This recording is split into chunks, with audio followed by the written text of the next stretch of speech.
ए क्रिश, अरे चौकात ऍक्सिडेंट झालाय राव माझा. माझ्याकडनं तुझ्या गाडीचं लय नुकसान झालंय राव. काय पुढं गाडी चालवता येत नाही तर कशाला घेऊन जातो? हा, मी पुढच्या महिन्यात पगार आला की मी सगळा खर्च करून देतो, सगळं गाडी ओके करून देतो. गाडीची तर भरपाई घेणारच आहे, तिथे येऊन बघते अजून काय काय तोडले.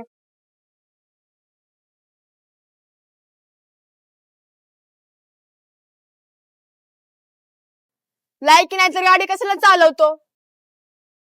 ओय लायकीत राहा. भाऊ तुला जास्त नाही ना लागलं? नाही रे, नाही लागलं जास्त. तुझ्या गाडीचं काय नुकसान आहे ना, सगळं भरून देतो मी दादा. अरे गाडी गेली तेल लावत, तुला काही जास्त लागलं नाही ना? या गाडीपेक्षा मला तुझी किंमत महत्वाची आहे. चल आपण दवाखान्यात जाऊ. गाडी इन्शुरन्स मध्ये रिकव्हर होईल रे, पण तुला काही कमी जास्त झालं असतं तर काय केलं असतं मी?